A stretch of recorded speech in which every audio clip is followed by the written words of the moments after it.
Good afternoon, everyone. My name is Adriana Ramirez. I am 14 years old and in the 9th grade at Loyola Institute in Managua, Nicaragua. This is my first time outside of Nicaragua, and I am so happy to be here. This week, I have had a lot of first-time experiences. It's the first time in my life that I have ever felt so cool.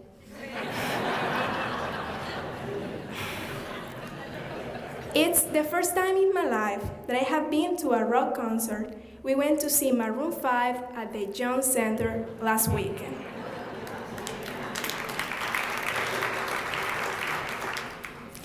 It's the first time that I have ever been taking a hot shower. The first time that I have ever been in art class.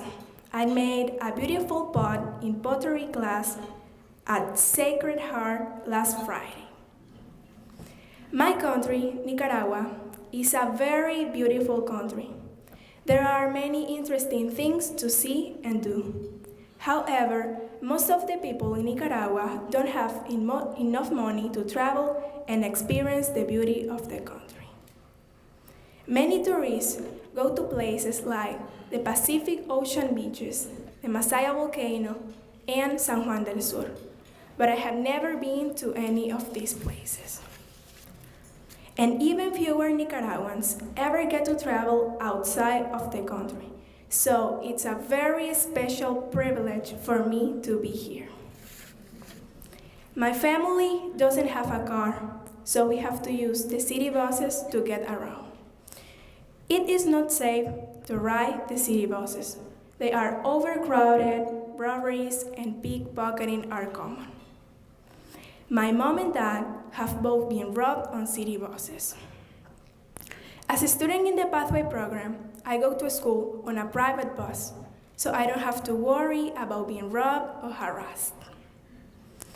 The neighborhoods around my house are dirty and dangerous. I see drug users and drunks almost every day. There are even children in the middle of busy streets washing windshields, selling things, or begging. They are expecting to bring money home to help and support their family. School is not a priority for the kids or their parents. Most Nicaraguan children that do go to school can only afford to attend public school. My cousin Maritza goes to the same public school that I would have attended if it wasn't for the Pathway program. She tells me what it's like there. Her situation is very difficult. Her school is overcrowded with almost 60 kids in her classroom.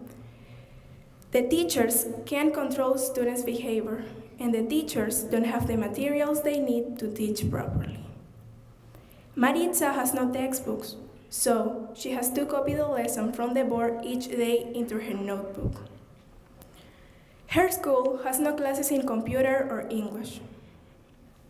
My parents know how important is a good education is for my future, but even with both of them working, they could never afford to send me to a good private school. That's why they jumped at the opportunity to get me into hand-in-hand Pathway to Change program.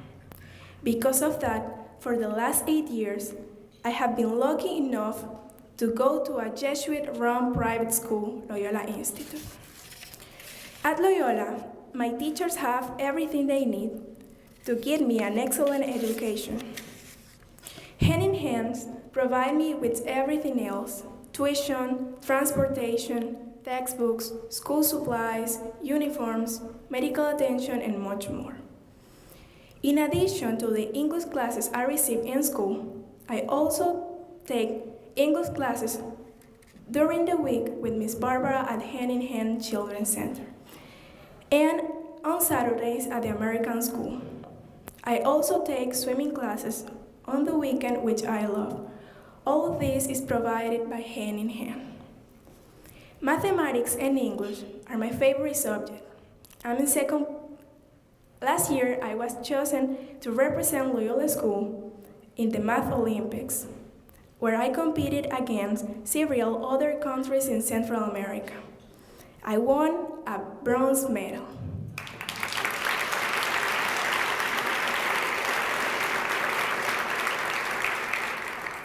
I'm in second place in my class.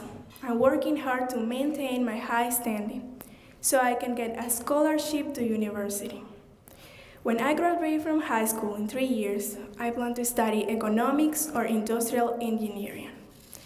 In closing, I want to share a cool story with you. When I began the program, I couldn't understand any English at all. There is a medical team that comes from Kentucky each year and gives all the program kids their annual checkups. When this began 6 years ago, I remember sitting in a doctor's office with my mom, and neither of us could understand a word the doctor was saying. You have to rely totally on the translator. 2 months ago, as my mom and I were at this year's doctor's appointment, I realized that for the first time in 6 years, I was understanding everything the doctor was saying, and I didn't need any translation whatsoever. What a great feeling that was, and my mom was so proud of me. By the way, she still needed a translation. My parents could not be here today, but they send their love from Nicaragua. Thank you all for coming here today and supporting me and the other 89 students in the program.